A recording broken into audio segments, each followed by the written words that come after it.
போட்டித் தேர்வுக்கு தயாராகிட்டு இருக்கக்கூடிய மாணவ மாணவிகளுக்கு வணக்கம்.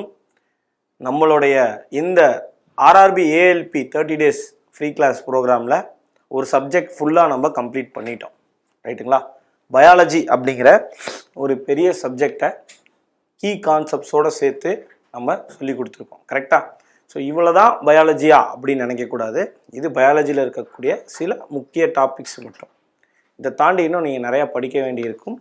அதையெல்லாம் நீங்கள் உங்களுக்கு ஏற்ற மாதிரி படிக்கணும்னு நினச்சிங்கனாலும் ஓகே, இல்லை நம்ம வெரண்டா ரேஸில் சேர்ந்து படிக்கணும் அப்படின்னு நினச்சிங்கன்னா கீழே இருக்கக்கூடிய லிங்க்கில் தெரிகிற டிஸ்கிரிப்ஷனில் இருக்கக்கூடிய லிங்க்கை கிளிக் பண்ணி அதில் உங்களுடைய நேம், மெயில் ஐடி இதெல்லாம் ரெஜிஸ்டர் பண்ணிக்கோங்க. உங்களை எங்கள் டீம் கான்டாக்ட் பண்ணுவாங்க. ஸோ கிளாஸஸோடு சேர்த்து உங்களுக்கு டெஸ்ட் சீரீஸாக இருக்கட்டும், உங்களுக்கு சர்க்கிளாக இருக்கட்டும், இது எல்லாமே நம்மளுடைய வெரண்டா ரேஸில் ப்ரொவைட் பண்ணுறாங்க. இது எல்லாமே சேர்த்து ஒரு பேக்கேஜாக வேணும்னு நினச்சிங்கன்னா நம்ம டீமோட நீங்கள் ஜாயின் பண்ணிக்கலாம்.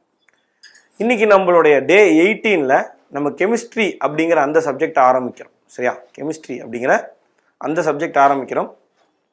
இன்றைக்கி பார்த்தீங்க அப்படின்னா கெமிஸ்ட்ரி அப்படின்னு சொல்கிறப்ப ஆர்ஆர்பியோட ஏஎல்பிக்கு உங்கள் எல்லாருக்கும் தெரியும், பயாலஜி, கெமிஸ்ட்ரி, ஃபிசிக்ஸ் இது 3 தான் மெயின் பாடம். ஒரு சயின்ஸ், ஜென்ரல் சயின்ஸ் அப்படின்னு தனியாக கொடுத்துருக்காங்க ஒரு காலமில். இதில் ரொம்ப அதிகமான கேள்விகள் அப்படின்னு சொல்கிறப்ப உங்களுக்கு பார்த்தீங்கன்னா ஃபிசிக்ஸில் இருந்தும், 2வது கெமிஸ்ட்ரியிலேருந்தும், 3வது தான் பயாலஜிலேருந்தும் கேட்பார்.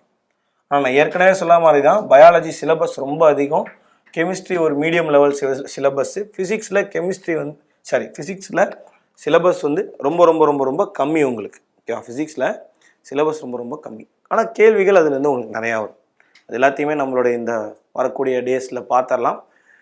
கெமிஸ்ட்ரி அப்படின்னு சொல்கிறப்ப கேள்விகள் அதிகமாக வரக்கூடியது மெயினாக 2 விஷயங்கள்லேருந்து. ஒன்று, கெமிஸ்ட்ரியை அப்ளிகேஷன் ஓரியன்டாக கேட்பாங்க. என்ன பண்ணுவாங்க அப்படின்னா அப்ளிகேஷன் ஓரியன்டாக உங்களுக்கு கொஸ்டின் வரும். அது என்ன சார் அப்ளிகேஷன் ஓரியன்டாக? ஒரு மெட்டல் இருக்குன்னா அதோட யூஸ் என்ன, ஒரு நான் மெட்டல் இருக்குன்னா அதோட யூஸ் என்ன, ஒரு மெட்டலாய்டோட யூஸ் என்ன, இந்த மாதிரி அந்த மெட்டல்ஸோட யூசஸ்ஸு அந்த மாதிரி கொஸ்டின்ஸ் கேட்பாங்க. இந்த அப்ளிகேஷன்லேயே கெமிக்கல் நேம்,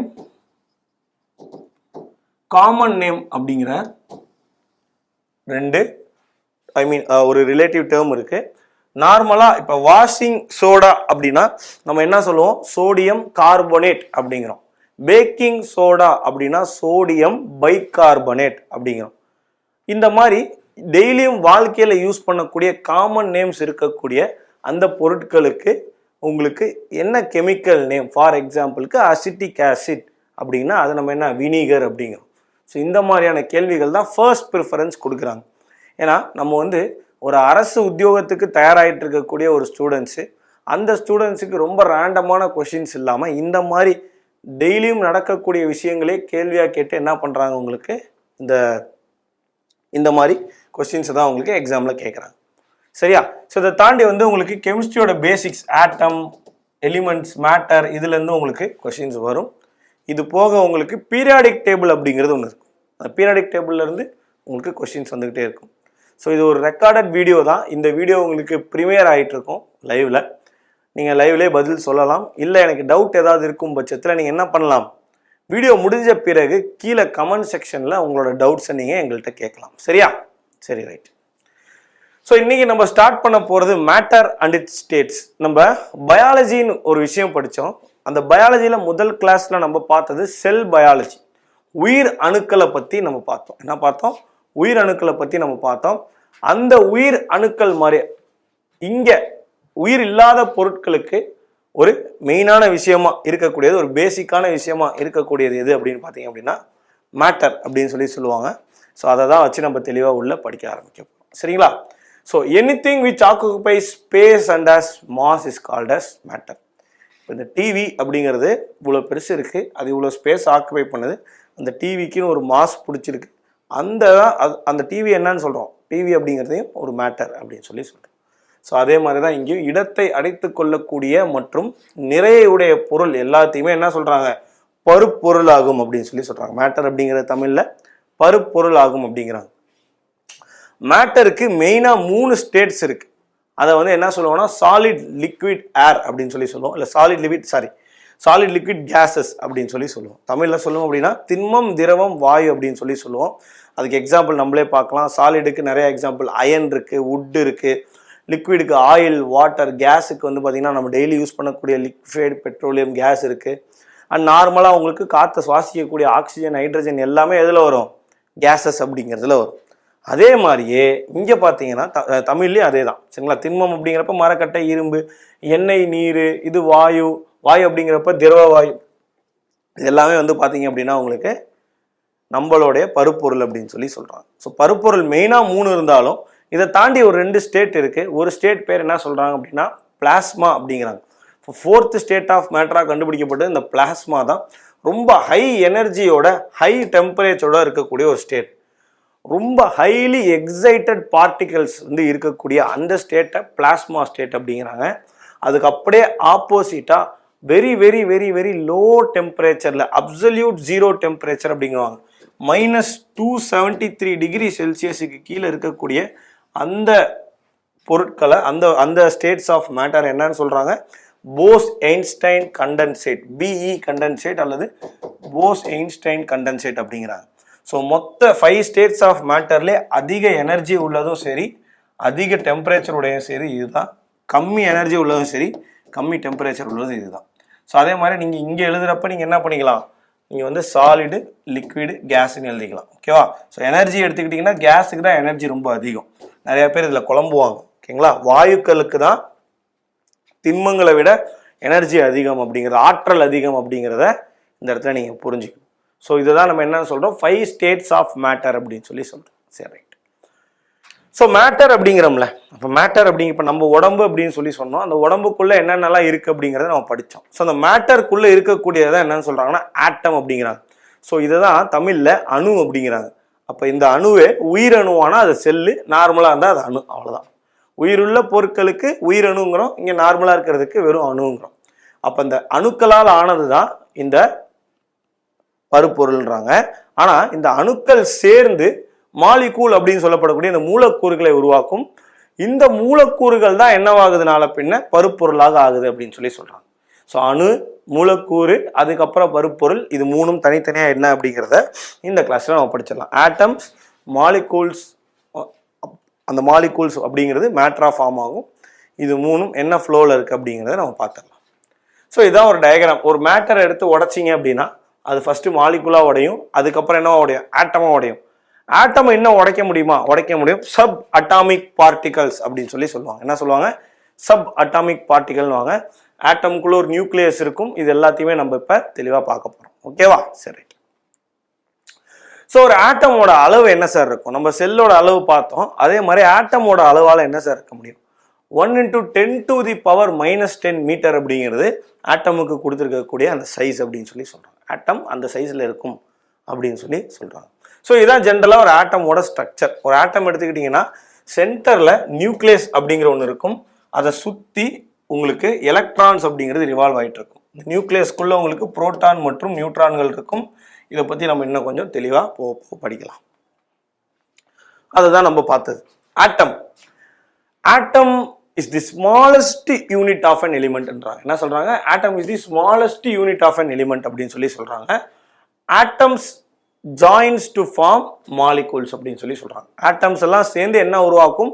மாலிகூல் அப்படிங்கிறத உருவாக்கும்ன்றாங்க. ஃபார் எக்ஸாம்பிளுக்கு ஹைட்ரஜன் அப்படிங்கிறது ஒரு தனி ஆட்டம், ஆக்சிஜன் அப்படிங்கிறது ஒரு தனி ஆட்டம். ஆனால் இந்த ஹைட்ரஜன் ஆட்டமும் ஆக்சிஜன் ஆட்டமும் சேர்ந்து தான் என்னத்தை உருவாக்குது? உங்களுக்கு தண்ணீர் அப்படின்னு சொல்லப்படக்கூடிய இந்த H2O உருவாக்குது. அப்போ H2O அப்படிங்கிறது என்ன சொல்கிறோம்? மாலிகூல் அப்படிங்கிறோம், மூலக்கூறு அப்படிங்கிறோம். இதுவே வந்து H2வையும் ஓவையும் நம்ம என்னன்னு சொல்கிறோம்? தனியாக அணுக்கள்னு சொல்லி சொல்கிறோம். ஸோ ஆட்டமாக இருக்கிறது சேர்ந்து ஒன்றா சேர்ந்து தான் என்ன உருவாக்குது? உங்களுக்கு தண்ணீர் அப்படிங்கிற அந்த விஷயத்த உருவாக்குது அப்படின்னு சொல்லி நம்ம பார்க்குறோம். ஓகேவா? தெளிவாக புரியுதா? சரி. இதுக்கான எக்ஸாம்பிள்ஸ், எடுத்துக்காட்டுகளும் என்ன அப்படிங்கிறத இந்த இடத்துல நான் கொடுத்துருக்கேன். ஓகேவா? சரி. ஸோ இந்த அட்டாமிக் தியரி இதை யார் கொடுக்குறா? இந்த அட்டாமிக் தியரியை யார் ஃபஸ்ட்டு சொல்கிறா? ஆட்டம் அப்படிங்கிறது எப்படி இருக்குது என்னன்றதை யார் சொல்கிறான்னா, முதல்ல எடுத்தோடனே ஆட்டம் அப்படிங்கிறது ஒரு ஸ்பெரிக்கல் ஷேப்பில் இருக்கக்கூடிய ஒரு விஷயம் அப்படின்னு சொல்லக்கூடியவர் யார்? நம்மளுடைய டால்டன் அவர்கள், ஜான் டால்டன் அவர்கள். இவர் தான் என்ன சொல்கிறாரு? ஆட்டம் அப்படிங்கிறது ரொம்ப ரொம்ப சின்னதாக இருக்கக்கூடிய ஒரு ஸ்பெரிக்கல் ஷேப்பில் இருக்கக்கூடிய ஒரு பொருள் அப்படின்னு சொல்லி சொல்கிறார். ஆனால் இவர் வந்து பாசிட்டிவ் சார்ஜையோ நெகட்டிவ் சார்ஜையோ நியூட்ரல் சார்ஜையோ எதையுமே எக்ஸ்பிளைன் பண்ணல. அப்போ டால்டனை பொறுத்த வரைக்கும் ஆட்டம் அப்படிங்கிறது இந்த மாதிரி ஒரு பால் மாதிரி இருக்கக்கூடியது அப்படின்னு சொல்லி சொல்றாரு. சரி, ரைட். டால்டனுக்கு அப்புறம் வந்த தாம்சன் அவர்கள் என்ன சொல்றாரு அப்படின்னு பார்ப்போம். தாம்சன் என்ன சொல்றாரு அப்படின்னா 1897ல ஆட்டம் அப்படிங்கிற ஒரு விஷயம் இருந்தாலும் நம்ம தர்பூசணி இருக்குல்ல, தர்பூசணியில சிவப்பு கலர்ல ஃபுல்லா இருந்தாலும் அங்கங்க நம்மளுடைய தர்பூசணி விதைகள் என்ன இருக்கும், கருப்பு கலர்ல இருக்கும் அப்படிங்கிறாருல. அந்த மாதிரி ஆட்டம்லையும் நெகட்டிவ்லி சார்ஜ்டு பார்ட்டிகல்ஸ் அப்படின்னு சொல்லப்படக்கூடிய எலக்ட்ரான்ஸும் பாசிட்டிவ்லி சார்ஜ்டு பார்ட்டிகல்ஸ் அப்படின்னு சொல்லப்படக்கூடிய புரோட்டானும் இருக்கு அப்படிங்கிறத யார் கண்டுபிடிக்கிறாரு அப்படின்னா நம்மளுடைய தாம்சன் அவர்கள். ஸோ நெகட்டிவ்லி சார்ஜ்டு பார்ட்டிகல் அப்படிங்கிற அந்த எலக்ட்ரான் அப்படிங்கிறது மெயினாக தனியாக ஒன்று இருக்குது அப்படிங்கிறத கண்டுபிடிச்ச நம்ம தாம்சனுக்கு 1906 இதுக்காக நோபல் பரிசும் கொடுக்குறாங்க. சரிங்களா, இதுதான் இவர் பண்ண முக்கியமான விஷயம். சரி, ரைட். அடுத்து போவோம்.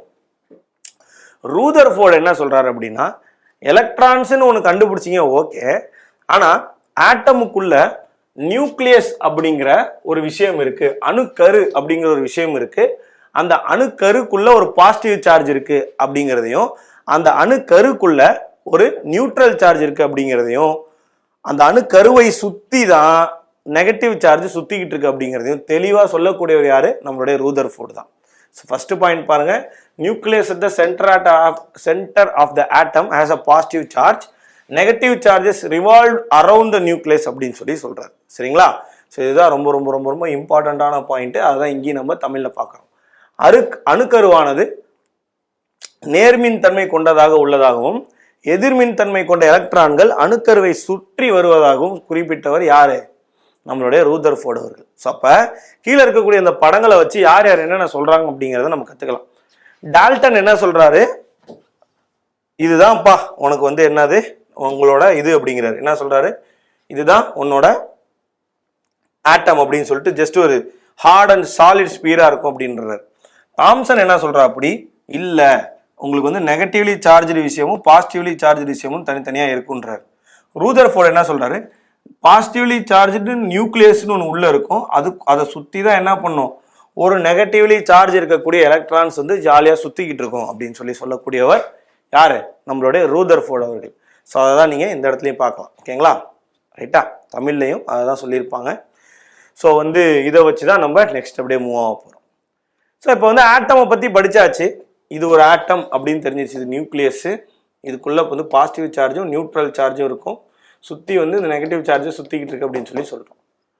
அந்த ஆட்டமுக்குள்ளே இருக்கக்கூடிய அந்த விஷயங்களை தான் நம்ம சப் அட்டாமிக் பார்ட்டிகல், நீங்கள் நம்ம பேராக படித்தோம்ல, எலக்ட்ரான்ஸ், புரோட்டான்ஸ் மற்றும் நியூட்ரான்ஸ்ன்னு படித்தோம்ல, அதெல்லாம் என்ன அப்படிங்கிறத நம்ம பார்த்துடலாம். அதெல்லாம் என்ன அப்படிங்கிறத நம்ம பார்த்துடலாம். சரியா, ஸோ மெயினாக வந்து பார்த்தீங்க அப்படின்னா புரோட்டான் அப்படின்னு எடுத்துக்கிட்டிங்கன்னா, ஸோ புரோட்டான்கள் அப்படின்னு நீங்கள் எடுத்துக்கிறப்ப புரோட்டான் அப்படிங்கிறது என்னது, ஒரு பாசிட்டிவ்லி சார்ஜ்டு பார்ட்டிகல் அப்படின்னு சொல்லி சொல்கிறோம். புரோட்டான் அப்படிங்கிறது ஒரு பாசிட்டிவ்லி சார்ஜ்டு பார்ட்டிகல். புரோட்டான் என்பது ஒரு நேர்மின்னோட்டம் உடையது அப்படின்னு சொல்லி சொல்கிறோம். இந்த புரோட்டான்கள் எதுக்குள்ளே இருக்குமா, நியூக்ளியஸ்குள்ளே இருக்கும் அப்படிங்கிறது இங்கே கொடுத்துருக்கக்கூடிய ஒரு முக்கியமான விஷயம். ரைட்டா, சரி, அப்படியே அடுத்து நியூட்ரான் அப்படிங்கிறத பற்றி பேசுவோம். ஸோ நியூட்ரான் அப்படிங்கிறது எதுக்குள்ளே இருக்கும், நியூக்ளியஸ்குள்ள தான் இருக்கும் அப்படின்னு சொல்லி சொல்கிறாங்க. நியூட்ரான் அப்படிங்கிறது எங்கே இருக்கும், நியூக்ளியஸ்குள்ள தான் இருக்குன்றாங்க. ஆனால் அந்த நியூட்ரானுக்கு எந்த ஒரு சார்ஜும் கிடையாது. சரிங்களா, அந்த நியூட்ரான் பாசிட்டிவ் சார்ஜும் கிடையாது, நெகட்டிவ் சார்ஜும் கிடையாது அப்படின்னு சொல்லி சொல்கிறாங்க. இந்த புரோட்டான்கள் மற்றும் நியூட்ரான்களை ரெண்டுத்தையும் சேர்த்து என்ன சொல்கிறாங்கன்னா நியூக்ளியான்ஸ் அப்படின்னு சொல்லி சொல்கிறாங்க. சரியா, என்ன சொல்கிறானுங்க, நியூக்ளியான்ஸ் அப்படின்னு சொல்லி சொல்கிறாங்க. ஓகேவா, நியூக்ளியான்கள் என்று அழைக்கப்படுகிறது அப்படின்னு சொல்லி சொல்கிறோம். ஓகேவா, சரி. அடுத்து என்ன பார்க்குறோம், எலக்ட்ரான் அப்படிங்கிற ஒரு விஷயத்தை பற்றி பார்க்குறோம். எலக்ட்ரான் அப்படிங்கிறது நெகட்டிவ்லி சார்ஜ்டு. இவன் என்னது, இவனும் நியூக்ளியஸ்குள்ளே இல்லாமல், இவன் மட்டும் நியூக்ளியஸ்குள்ளே இல்லாமல் நியூக்ளியஸை சுற்றி ஆட்டமில் என்ன பண்ணுறான், வந்துக்கிட்டு இருக்கான் அப்படின்னு சொல்லி சொல்கிறாங்க. Negatively charged electrons revolve around the nucleus of an atom in specific orbits. So சில ஆர்பிட்ஸில் நியூக்ளியஸை சுற்றி ஜாலியாக வந்துக்கிட்டு இருக்கக்கூடியவன்னா யார், எலக்ட்ரான்கள் அப்படின்னு சொல்லி சொல்கிறாங்க. ஸோ இவங்க எல்லாருமே நெகட்டிவ்லி சார்ஜ் உடையவங்க அப்படின்னு சொல்லி நம்ம பார்க்குறோம். அடுத்து இங்கே பார்த்தீங்க அப்படின்னா தமிழ்லையும் அதே தான், எதிர் மின்னோட்டம் உடையவை. இவன் என்ன பண்ணும், அணுக்கருவை சுற்றி வரும் அப்படின்னு சொல்லி சொல்கிறாங்க. என்ன பண்ணும், அணுக்கருவை சுற்றி வரும் அப்படின்னு சொல்லி சொல்கிறாங்க. ஓகேங்களா, ஸோ இவை வந்து எதிர் மின்னோட்டம் உடையவை அப்படின்னு சொல்லி நம்ம பார்க்குறோம். சரி, ரைட். அப்போ 3 சப் அட்டாமிக் பார்ட்டிகளான புரோட்டான், நியூட்ரான் மற்றும் எலக்ட்ரான், இந்த 3 விஷயத்தையும் நம்ம பார்த்தோம். இதை யார் யார் கண்டுபிடிச்சா பார்த்துருவோமா. புரோட்டானை ரூதர்ஃபோர்டும் எலக்ட்ரானை வந்து ஜே தாம்சனும் நியூட்ரானை வந்து ஜேம்ஸ் சாட்விக். சரிங்களா, இவங்க 3 பேர் தான் இதை கண்டுபிடிக்கிறாங்க. 3த்துக்கு சிம்பிள், புரோட்டானுக்கு பி, எலக்ட்ரானுக்கு இ, நியூட்ரானுக்கு என். இது தெரிஞ்சிருக்கும், ஈஸி தான். சார்ஜ் அப்படிங்கிறப்ப புரோட்டான் பாசிட்டிவ் சார்ஜ் இதனால ப்ளஸ்ஸு, எலக்ட்ரான் நெகட்டிவ் சார்ஜ் இதனால மைனஸ்ஸு, நியூட்ரான் சார்ஜே கிடையாது அதனால 0. மாஸ் அப்படின்னு எடுத்துக்கிட்டீங்க அப்படின்னா உங்களுக்கு புரோட்டானுக்கும் நியூட்ரானுக்கும் கிட்டத்தட்ட சேம் மாஸ் வரும், ஆனால் ஒரே மாஸ் கிடையாது. இந்த 1.67 அப்படி 1.67 ரெண்டுமே சேமாக இருக்கும். இங்கே 10⁻27 10⁻27 இருக்கும்.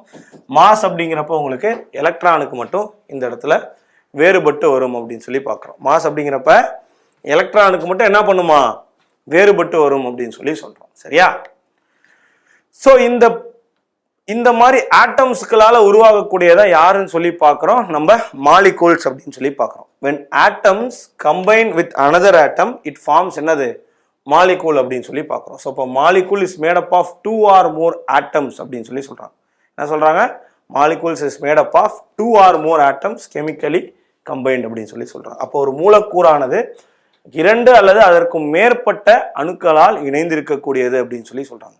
என்னத்துல இருக்குமா, வேதி பிணைப்பில் இணைந்திருக்கும் அப்படின்னு சொல்லி சொல்றாங்க. சரி, ஒரு எக்ஸாம்பிளா பார்த்துடலாம். இப்போ ஆக்சிஜன் அப்படிங்கிறப்ப உங்களுக்கு O2ன்னு சொல்லுவோம். அப்ப ரெண்டு இருக்கும் அப்படின்னு சொல்லி நம்ம சொல்றோம். சரிங்களா? ஆனா ஆக்சிஜன் என்ன சொல்றோம், அது O2வா இருந்தாலுமே அது என்னன்னு சொல்றோம், ஆட்டம் அப்படின்னு சொல்லி சொல்றோம். இதுவே அது வந்து ஓசோனா மாறுறப்ப O3 அப்படிங்கிற ஒரு காம்போனண்டா மாறுது. ஸோ இது என்ன ஆகுது, உங்களுக்கு ஓசோன் அப்படிங்கிறது 3 ஆக்சிஜன் அணுக்கள் இணைந்திருக்கு அப்படின்னு சொல்லி சொல்றோம். இதுவுமே ஒரே டைப் ஆஃப் ஆட்டமா இருக்கிறதுனால இது என்ன சொல்லுவாங்கன்னா மோனோ அட்டாமிக் மாலிகுல்னு.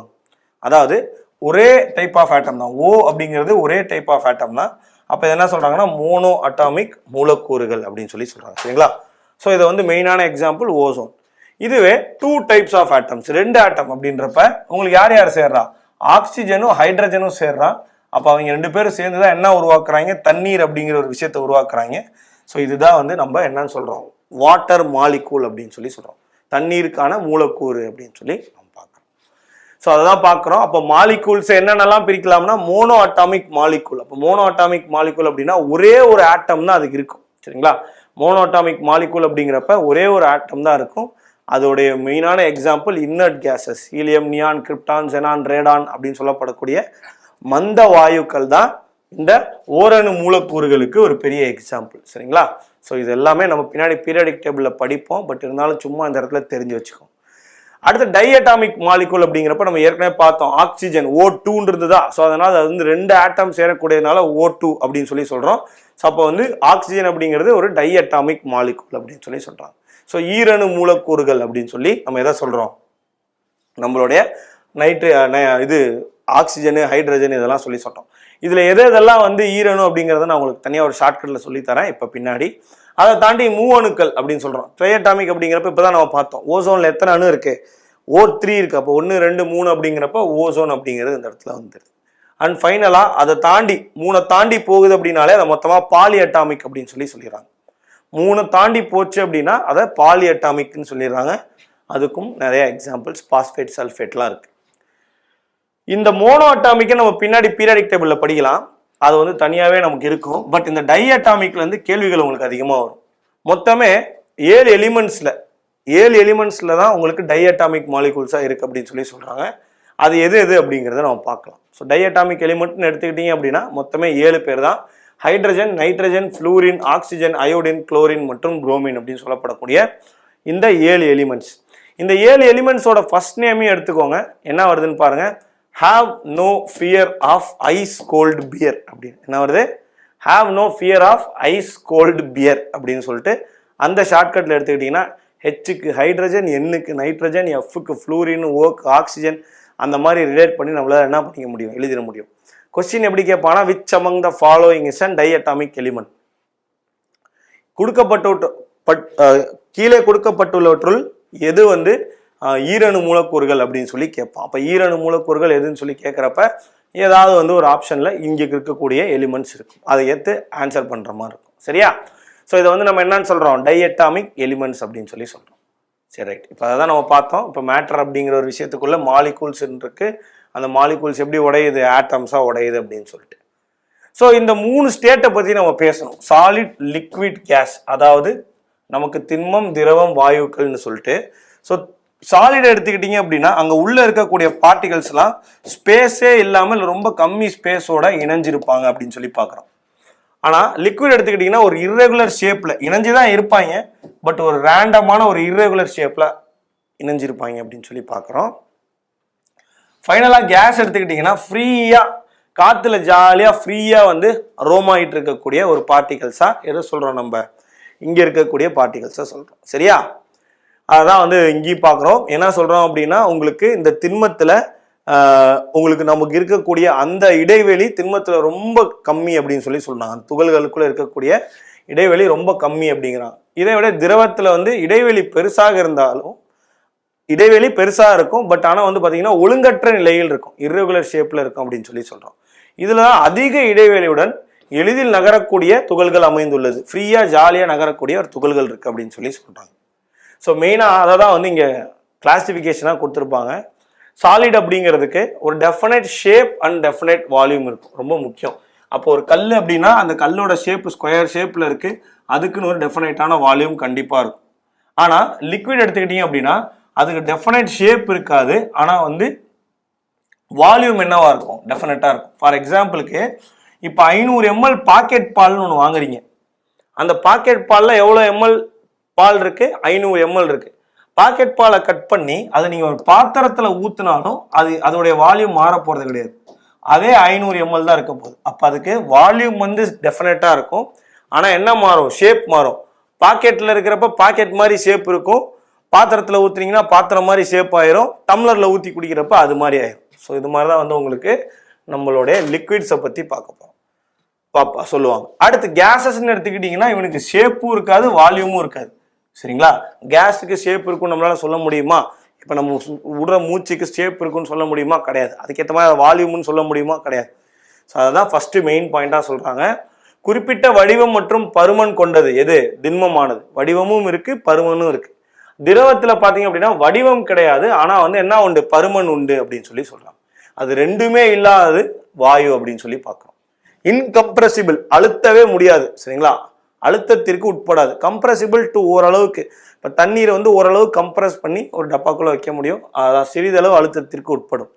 இருக்கிறதுலே ரொம்ப அதிகமாக அழுத்தம் உட்படக்கூடிய ஒரு ஸ்டேட் எதுன்னு பார்த்தீங்க அப்படின்னா நம்மளோட கேஸஸ். ஸோ அப்போ கேஸஸை வாயுக்களை என்ன பண்ண முடியும், ஈஸியாக அழுத்தி வைக்க முடியுங்கிறாங்க.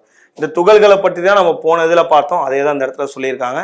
ஸோ அதே மாதிரி ஃபோர்ஸ் ஆஃப் அட்ராக்ஷன், ஒன்றுக்கு ஒன்று ஈர்ப்பு இருக்கக்கூடிய அதிகமான இடம் எதுன்னு பார்த்தீங்கன்னா திண்மத்தில் ரொம்ப கம்மியான இடம், கம்மியான ஈர்ப்பு அப்படிங்கிறப்ப கேஸஸில் அதான் பார்க்குறாங்க. துகள்கள் ஒன்றை ஒன்று அதிக அளவில் ஈர்க்கின்றன அப்படின்னு சொல்லி சொல்கிறோம். சரியா?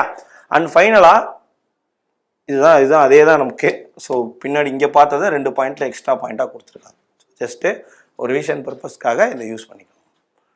ஸோ இதில் மெயினாக வந்து பார்த்தீங்கன்னா ஒரு ஸ்டேட்லேருந்து இன்னொரு ஸ்டேட்டுக்கு மாற முடியுமா, ஒரு பொருளால் ஒரு ஸ்டேட்லேருந்து இன்னொரு ஸ்டேட்டுக்கு மாற முடியுமா? கண்டிப்பாக மாற முடியும். அப்படி மாறக்கூடிய விஷயங்கள் என்ன அப்படிங்கிறத நம்ம பார்க்கலாம்.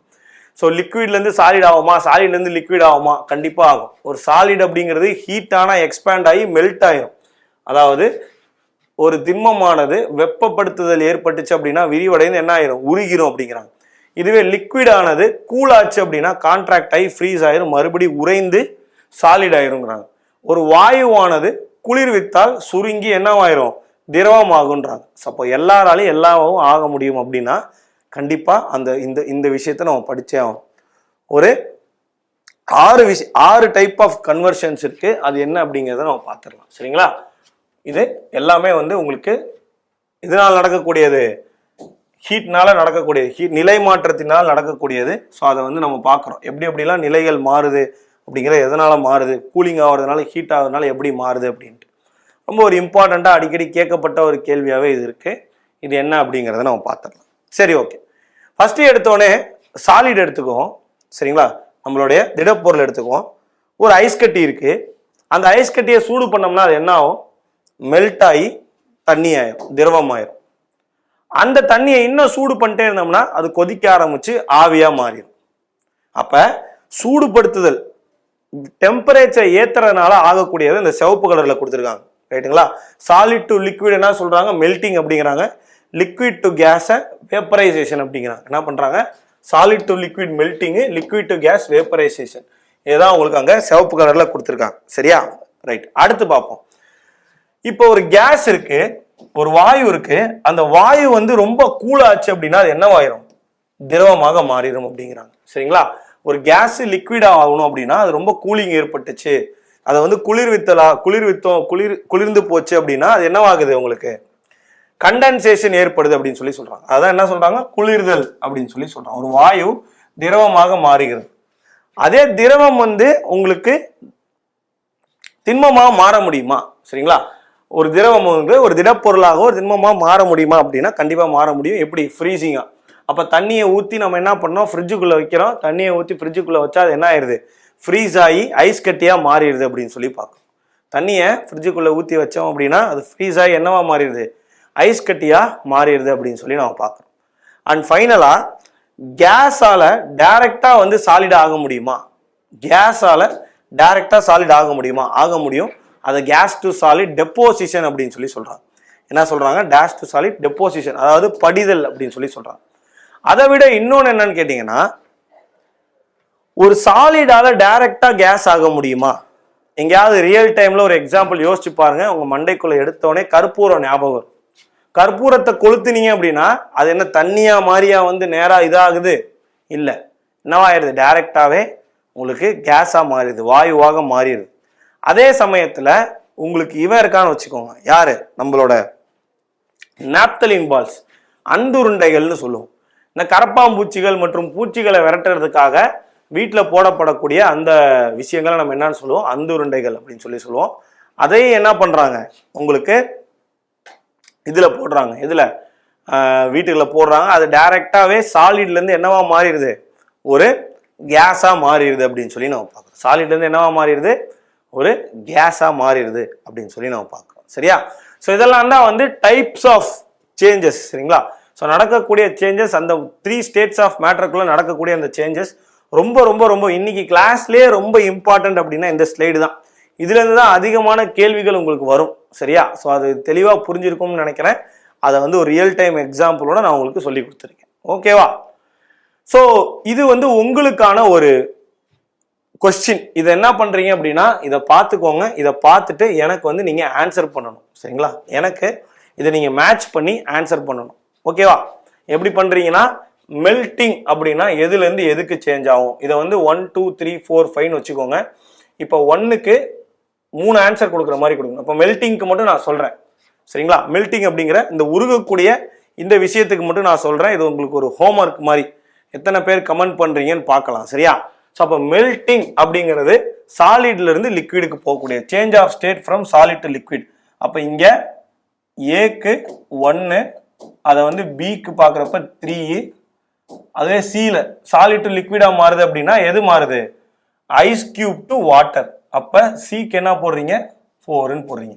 ஏக்கு 1, பிக்கு 3, சிக்கு 4. அதே மாதிரி இருக்கக்கூடிய மீதி 4 இல்ல 5 விஷயங்களுக்கும் என்ன நடக்குது அப்படிங்கிறத கமெண்ட் செக்ஷன்ல கீழே மென்ஷன் பண்ணுங்க.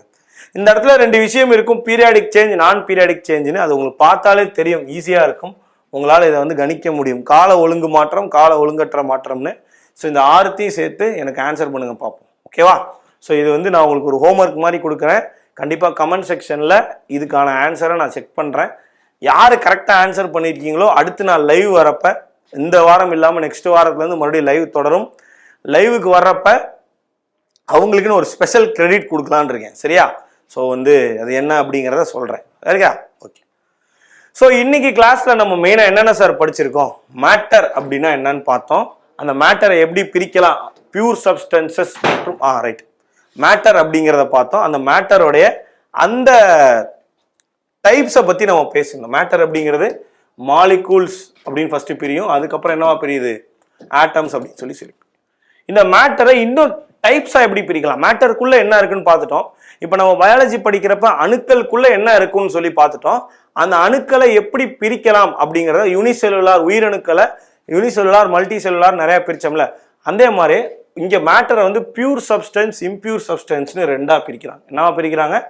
பியூர் சப்ஸ்டன்சஸ் மற்றும் இம்பியூர் சப்ஸ்டன்சஸ் 2ஆ பிரிக்கிறாங்க.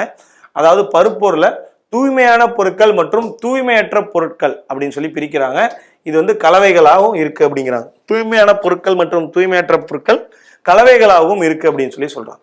இப்ப தூய்மையான பொருட்கள் எடுத்துக்கிட்டீங்கன்னா அங்க ரெண்டு வருது, எலிமெண்ட்ஸ் அண்ட் காம்பவுண்ட்ஸ் அப்படின்னு வருது. தூய்மையற்ற பொருட்கள்ல ஹோமோஜீனியஸ் ஹெட்ரோஜீனியஸ்னு வருது. சரிங்களா? தூய்மையற்ற பொருட்கள்ல ஹோமோஜீனியஸ் மற்றும் ஹெட்ரோஜீனியஸ்னு வருது. தனிமங்கள் மற்றும் சேர்மங்கள் அப்படிங்கிறது தூய்மையான பொருட்கள் ஒருபடித்தானவை மற்றும் பலபடித்தானவை அப்படின்னு சொல்லி பிரியுது. இது என்ன, இது ஏது, இது எல்லாமே என்ன அப்படிங்கிறத நம்மளுடைய நெக்ஸ்ட் கிளாஸ்ல நம்ம என்ன பண்ணலாம் பார்க்கலாம். ஸோ இந்த எலிமெண்ட்ஸோட மேட்டரோட டைப்ஸ் அப்படின்னு சொல்லி பார்த்துட்டு இந்த எலிமெண்ட்ஸை பற்றி டீட்டெயிலாக பார்த்துட்டு அப்புறம் காம்பவுண்ட்ஸ், ஹோமோஜீனியஸ் மிக்சர், எக்ஸ்ட்ரோஜீனியஸ் மிக்சர் அப்படின்னா இதெல்லாம் என்னங்கிறத படிச்சுட்டு நம்ம நெக்ஸ்ட் கிளாஸில் இது எல்லாத்தையும் பற்றி பார்ப்போம்.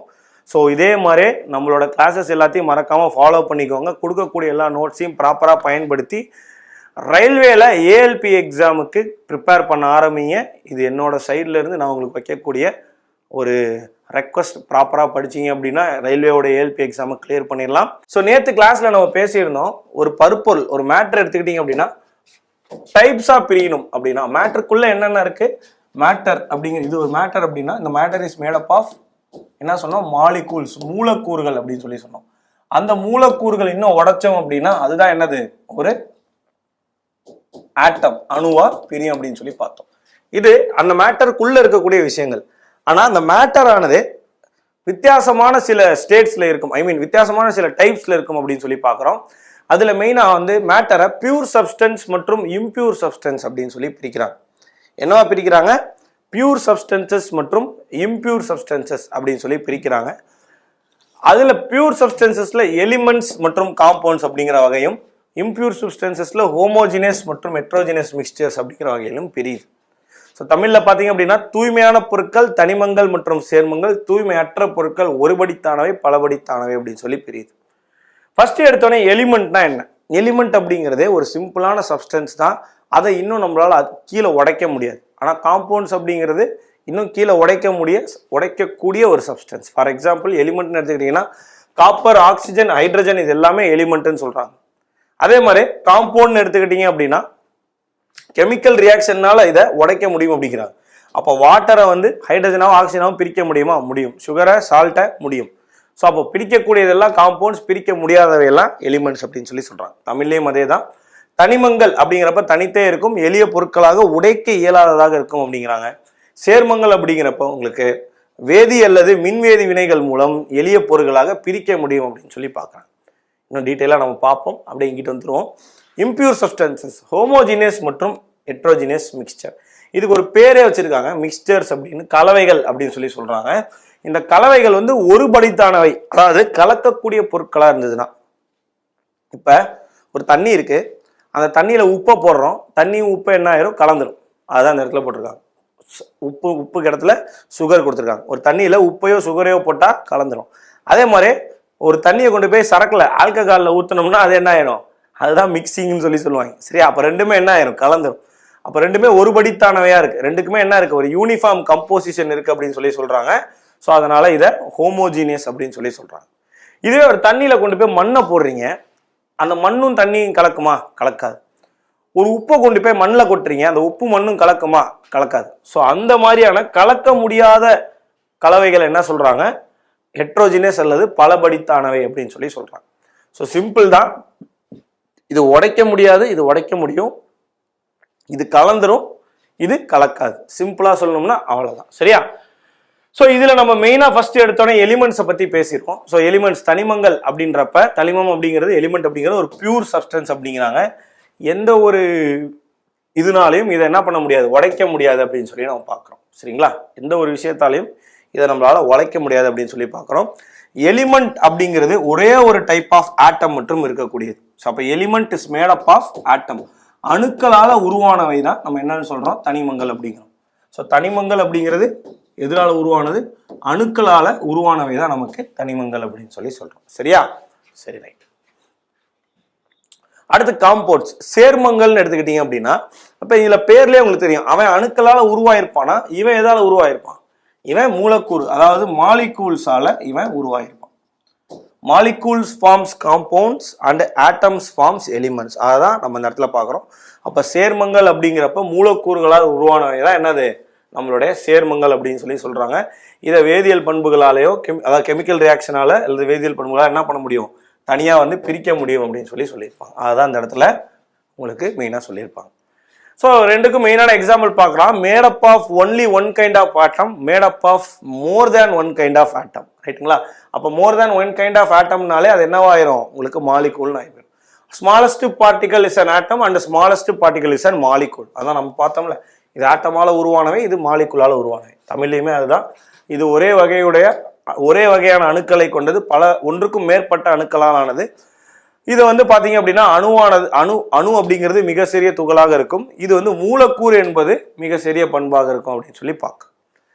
ரைட்டா? ஸோ இதை வந்து கீழே உடைக்க முடியும் சிம்பிளர் சப்ஸ்டன்சஸா வேதியியல் முறையின் மூலம் எரிய பொருட்களாக பிரிக்க இயலாது. எலிமெண்ட்டை இயலாது, இதை பிரிக்க முடியும் அப்படின்னு சொல்லி பார்க்கணும். சரியா? சரி, காம்பவுண்டை சேர்மத்தை பிரிக்க முடியும் அப்படின்னு சொல்லி நம்ம பார்க்கணும். ஸோ அடுத்து மிக்ஸ்சர்ஸ், கலவைகள் அப்படின்னு சொல்லி பார்க்குறோம். மிக்ஸ்சர்ஸ் அப்படின்னாலே என்னது, ஒரு இம்பியூர் சப்ஸ்டன்சஸ் அப்படின்னு சொல்லி படிச்சிருப்போம். அதாவது கலவைகள் அப்படிங்கிறதே ஒரு இம்பியூர் சப்ஸ்டன்சஸ் அப்படின்னு சொல்லி பிரிக்கிறோம். இந்த கலவைகள் அப்படின்னு எடுத்துக்கிட்டீங்க அப்படின்னா இந்த மிக்ஸ்சருக்கும் காம்பவுண்டுக்கும் இருக்கக்கூடிய டிஃபரன்ஸை பற்றி நம்ம புரிஞ்சுக்கணும். ஏன்னா காம்பவுண்ட் அப்படிங்கிறது உங்களுக்கு இதுவுமே கிட்டத்தட்ட கலவையாக இருக்கிறதுனால, சேர்மங்களும் ஒரு சேர்ந்து இருக்கக்கூடியதுனால அதுக்கும் இதுக்கும் இருக்கக்கூடிய வித்தியாசங்கள். இது ஒரு சிங்கிள் சப்ஸ்டன்ஸ் தான். வாட்டர்னா வாட்டர் மட்டும்தான். ரைட்டுங்களா? அதாவது இதை மூலக்கூறுகளாக உடைக்கலாமே தவிர அதை தாண்டி இது வந்து வாட்டர் அப்படின்னா வாட்டர் மட்டும்தான். இதுவே மிக்ஸ்சர் அப்படிங்கிறப்ப அந்த வாட்டர்ல சுகர், வாட்டர்ல சால்ட் அப்படின்னு சொல்லி இன்னொரு விஷயம் ஆட் பண்றோம் பார்த்தீங்களா? அதனால தான் 2 or more சப்ஸ்டன்சஸ் அப்படின்னு சொல்லி சொல்றாங்க. ஸோ ஒன்று அல்லது அதற்கும் மேற்பட்ட பொருட்களால் ஆனது கலவைகள், வெறும் ஒரே பொருளால் ஆனது சேர்மங்கள். அப்ப சிம்பிள் எக்ஸாம்பிள், இது வாட்டர், இது வந்து சால்ட் வாட்டர். இது என்னது, சால்ட் வாட்டர் அப்படின்னு வச்சுக்கோங்க. சரியா? தண்ணீர் மற்றும் உப்பு தண்ணீர். அதே மாதிரி constitutions may be present in any proportion. தண்ணீர்ல கொஞ்சமா உப்பு இருக்கலாம், அதிகமாக உப்பு இருக்கலாம். ஆனா இங்க வந்து டெஃபினட்டான ப்ரொபோர்ஷன் H2O அப்படின்னா அதே ப்ரொபோர்ஷன்ல இருந்தாதான் அது தண்ணீராக உருவாக முடியும். அதான் இந்த இடத்துல சொல்றாங்க. அதை தாண்டி வந்து பாத்தீங்க அப்படின்னா இங்க எண்ணத்துல கலந்துருக்கமோ அந்த மாதிரியான ப்ராப்பர்ட்டிஸ் தான் அது காட்டும். அதிகமாக உப்பு இருந்தால் உப்பு தண்ணி, அதிகமாக தண்ணி இருந்தால் உப்பு வந்து ரொம்ப கம்மியாக இருந்துச்சு அப்படின்னா அது அந்த அளவுக்கு உப்பு இல்லாத தண்ணி. ஸோ எந்த கலவைகளில் கலக்கிறாங்களோ அந்த கலவைகளோட குணங்களை இது காட்டும் அப்படின்னு சொல்லி சொல்கிறாங்க. அந்த பண்புகளை இதை காட்டும் அப்படின்னு சொல்கிறாங்க. ஆனால் இது அந்த மாதிரிலாம் கிடையாது. எது காம்பவுண்டு அப்பெல்லாம் எந்த ஒரு பண்பும் இது காட்டாது. ஹைட்ரஜனோட பண்பு, ஆக்சிஜனோட பண்பெல்லாம் கலக்கக்கூடிய மூலக்கூறுகளில் அது தெரியாது அப்படின்னு சொல்லி நம்ம பார்க்குறோம். சரிங்களா? கலவைகளில் தெரியாது அப்படின்னு சொல்லி சொல்கிறோம். சரி, ஓகே. ஸோ அடுத்து இவங்களை நார்மலாக ஃபிசிக்கல் மெத்தட்ஸை வச்சே செப்பரேட் பண்ணிடலாம்.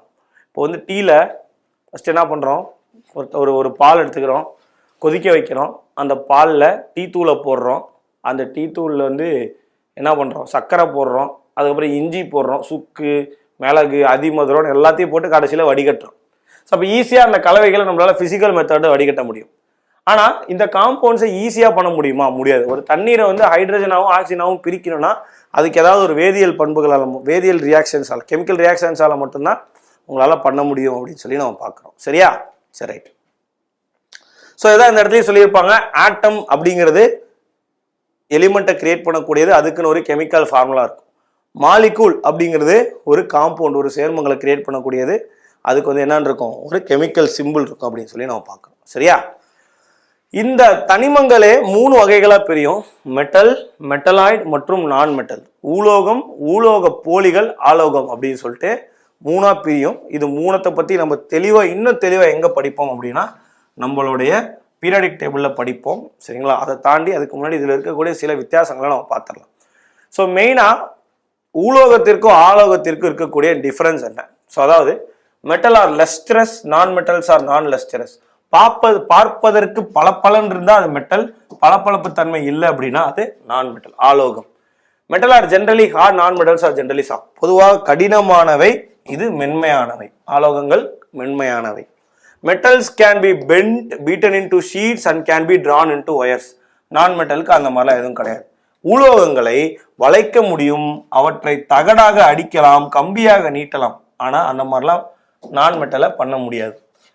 Metals are good conductors of electricity, non metals are bad conductors of electricity. அதாவது உலோகங்கள் மின்சாரத்தை நன்கு கடத்தக்கூடியவை, ஆலோகங்கள் மின்சாரத்தை கடத்தும் தன்மையற்றவை அப்படின்னு சொல்லி சொல்றோம். சரி, okay. Most metals are good conductors of heat. உலோகங்கள் வெப்பத்தை நன்கு கடத்தக்கூடியவை, ஆலோகம் அதே மாதிரி கடத்தாது. சரிங்களா? அண்ட் ஃபைனலா மெட்டலை வச்சு உங்களால என்ன பண்ண முடியும், இந்த மாதிரி ஏதாவது இந்த சவுண்ட் எல்லாம் வர வைக்க முடியும். இப்போ வேகமா ஒரு மெட்டலை தட்டுறீங்கன்னா டங்குன்னு ஒரு வைப்ரேஷன் வரும்ல, ஆனா அது நான் மெட்டலை தட்டினா அந்த மாதிரிலாம் எந்த வராது அப்படிங்கிறாங்க. இது கடைசியில் இருக்கிற ஒரு காமெடியான பாயிண்ட், இக்னோர் பண்ணிருங்க. பட் இந்த இடம் வந்து ரொம்ப ரொம்ப முக்கியம். சரிங்களா?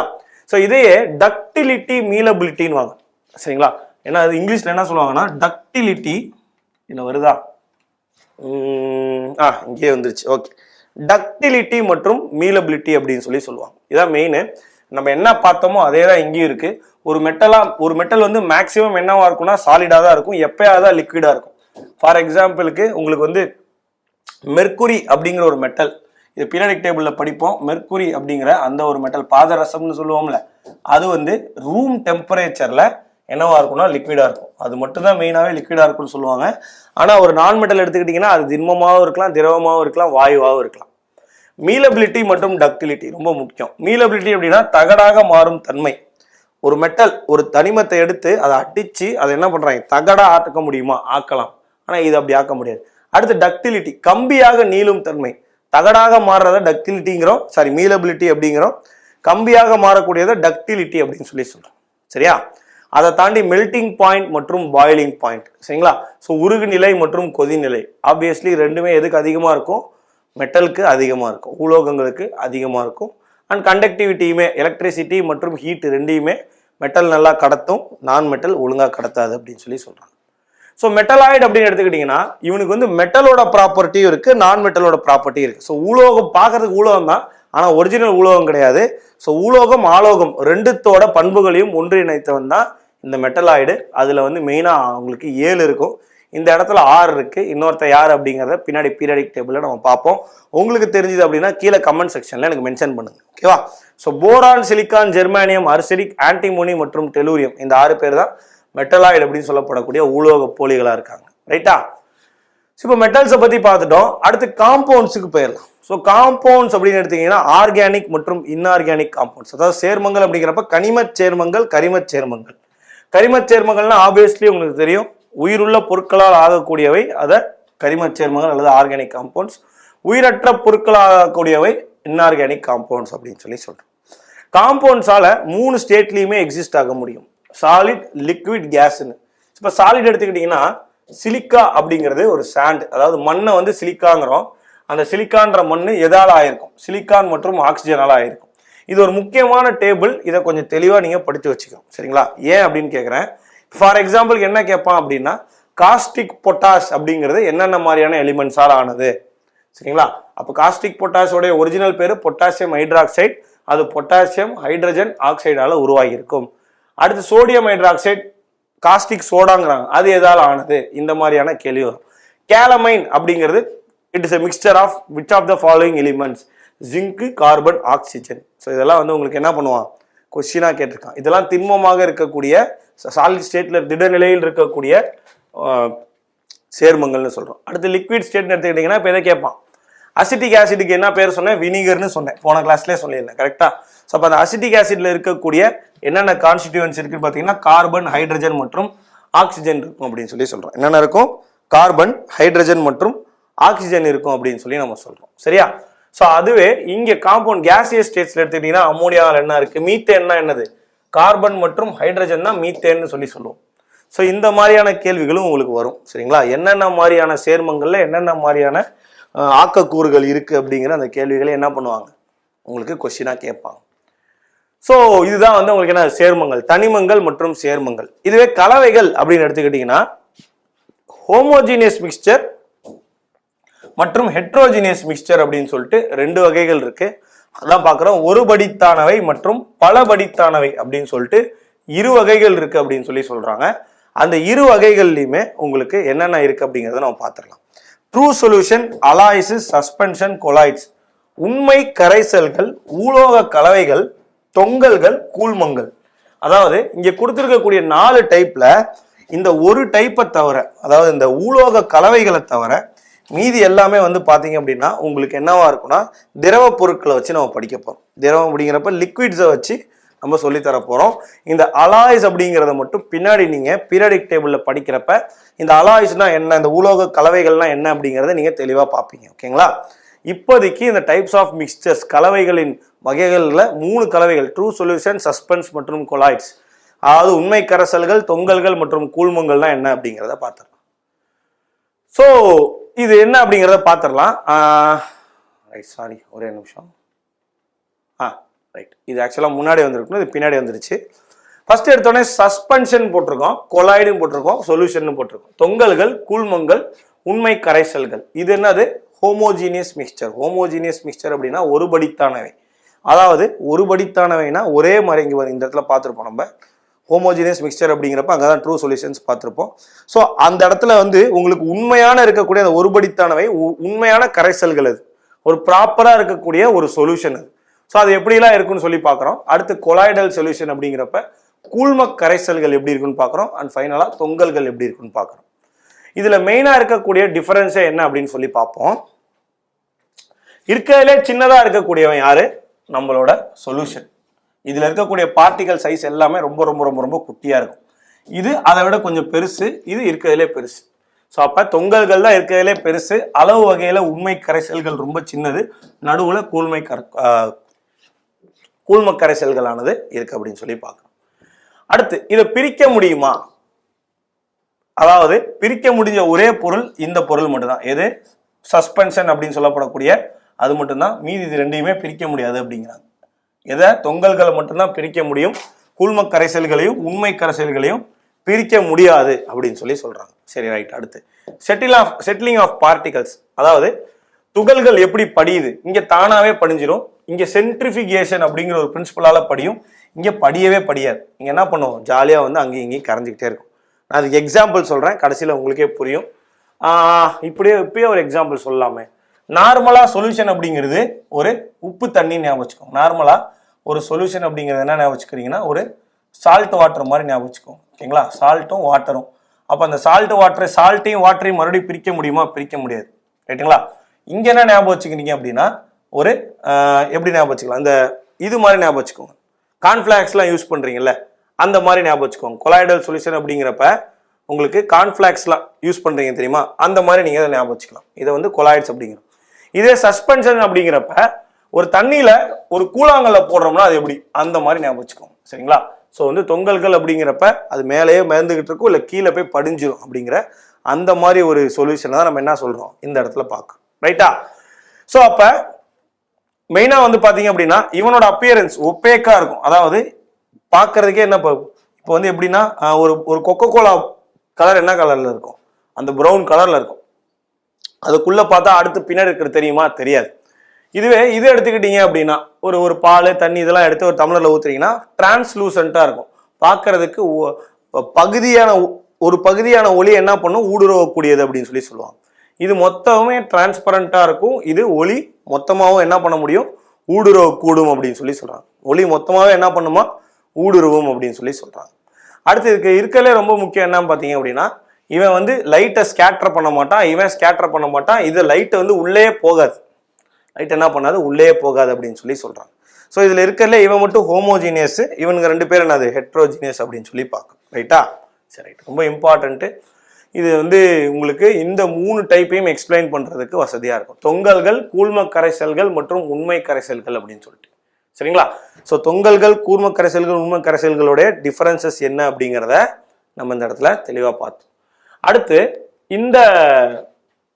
இந்த மாதிரி ஒரு ஹோமோஜீனியஸ் ஹெட்ரோஜீனியஸ் மிக்சர் நடக்குது, ஒரு பலபடித்தான ஒருபடித்தான ஒரு கலவைகள் நடக்குது அப்படின்னா அந்த கலவைகளை பிரிக்கிறதுக்குன்னு சில மெத்தட்ஸ் சொல்லியிருக்காங்க. அது என்னென்ன மெத்தட்ஸ் அப்படிங்கிறத நம்ம பார்க்கலாம். ஒரு சாலிடும் சேர்ந்துச்சுன்னா அது எப்படி சாலிடும் சேரும்? அரிசியில கல் இருக்கு. அப்போ அந்த அரிசியில் இருக்கக்கூடிய கல் எப்படி எடுக்கிறாங்க? மெயினாக வந்து ஹேண்ட் பிக்கிங், கையில் பொறுக்கி எடுக்கிறாங்க. சீவிங், வினோவிங், இப்படி வச்சு இப்படி கடகடன்னு ஆட்டுவாங்கல்ல, அப்படியே என்ன எனக்கு காற்றுல பறந்து போகும்ல, அதெல்லாம் அந்த வினோவிங்னு சொல்லுவாங்க. அதை தாண்டி இன்னொரு பிரின்சிபல் என்ன? சப்ளிமேஷன். இப்போ சப்ளிமேஷன் அப்படின்னா நமக்கு தேவையான ஒரு பொருளை வச்சுக்கிட்டு மீதி இருக்கக்கூடிய பொருளை நம்ம வந்து அதிகமான சூட்டுக்கு உட்படுத்தணும் அப்படின்னா அந்த பொருள் என்ன ஆயிரும்? கரைஞ்சு ஆவியாயிரும். அதை சப்ளிமேஷன் வாங்க. இது வந்து சாலிட், ரெண்டுமே ஹெட்ரோஜினியஸ் மிக்சராக இருக்குது. என்னது பலபடித்தானவையாக இருக்குது, ரெண்டுமே வேற வேற, கரையாது ரெண்டுமே. அடுத்து ஒரு இன்சாலிபிள் சாலிட் அண்ட் லிக்விட். ஒரு தண்ணியில் கொண்டு போய் ஒரு கல்லை போடுறோன்னு வச்சுக்கோங்க, அது தானாக போய் செட்டில் ஆனாதான் உண்டு, சரிங்களா? வீழ்படிவாவதால் மட்டும்தான் அதை நம்மளால் வெளியே எடுக்க முடியுன்றாங்க. ஸோ திண்மம் மற்றும் திண்மம் செய்கிறப்ப கையால் பொறுக்கி எடுத்தல், சலித்தல், காற்றால் தூற்றுதல் மற்றும் பதங்கமாதல் அப்படின்னு சொல்லி சொல்கிறாங்க. இதுவே ஒரு இன்சாலிபிள் சாலிட் அண்ட் லிக்விட், ஒரு கரைக்கவே முடியாத ஒரு சாலிடும் ஒரு லிக்விடை கொண்டு போய் போடுறீங்க அப்படின்னா அதை வந்து உங்களுக்கு சென்ட்ரிஃபிகேஷன், மைய விலக்கல் அப்படிங்கிற அந்த ஒரு டைப்பை வச்சு என்ன பண்ண முடியும், பிரிக்க முடியும் அப்படிங்கிறாங்க. அடுத்து 2 இம்மிஸ்கபிள் லிக்விட்ஸ். இம்மிஸ்கபிள் அப்படின்னா கலவாத திரவங்கள் அப்படின்னு எடுத்துக்கிட்டிங்கன்னா அதை வந்து சால்வெண்ட் எக்ஸ்ட்ராக்ஷன் அப்படிங்கிற அந்த கரைப்பான் சார் இறக்கல் அப்படிங்கிற அந்த டைப்பை வச்சு பிரிக்க முடியும் அப்படிங்கிறாங்க. ஸோ இது அப்படியே வந்து உங்களுக்கு ஒருபடித்தானவை முடிஞ்சதுக்கப்புறம், பலபடித்தானவை முடிஞ்சதுக்கப்புறம், ஹெட்ரோஜினியஸ் மிக்சர்ஸ் முடிஞ்சதுக்கப்புறம் ஹோமோஜினியஸ் மிக்சர்ஸ் எடுத்துக்கிறீங்க அப்படின்னா இந்த இடத்துல உங்களுக்கு சால்யூபிள் சாலிட் அண்ட் லிக்விட், கரையும் திடப்பொருளும் திரவமும். இப்போ திடப்பொருள், கரையக்கூடிய திடப்பொருள்னா சர்க்கரை, உப்பு இதெல்லாம் திடமாக இருந்தாலும் தண்ணிக்குள்ளே போட்டோடனே கரைஞ்சிரும். அதை பிரிக்க முடியுமா? பிரிக்க முடியும். எப்படி? ஒரு உப்பு தண்ணி இருக்குது அப்படின்னா அதை வந்து இப்போ நார்மலாக ஒரு வாட்டரில் ஒரு கிளாஸில் தண்ணியும் இன்னொரு கிளாஸில் ஒரு உப்பு தண்ணியும் எடுத்துக்கிறீங்க. இப்போ இது ரெண்டையுமே வந்து எவாபரேட் ஆக விட்டுறீங்க, ஆவியாக்க விட்டுறீங்க. அப்போ இந்த கிளாஸில் உப்புகளுடைய அந்த படிமங்கள் என்ன இருக்கும், படிஞ்சிருக்கும், இந்த கிளாஸில் எதுவுமே இருக்காது. ஸோ அந்த மாதிரி ஆவியாதல், காய்ச்சி வடித்தல் இதுதான் ரொம்ப முக்கியம். டிஸ்டிலேஷன் அப்படிங்கிற அந்த ப்ராசஸ், சரிங்களா?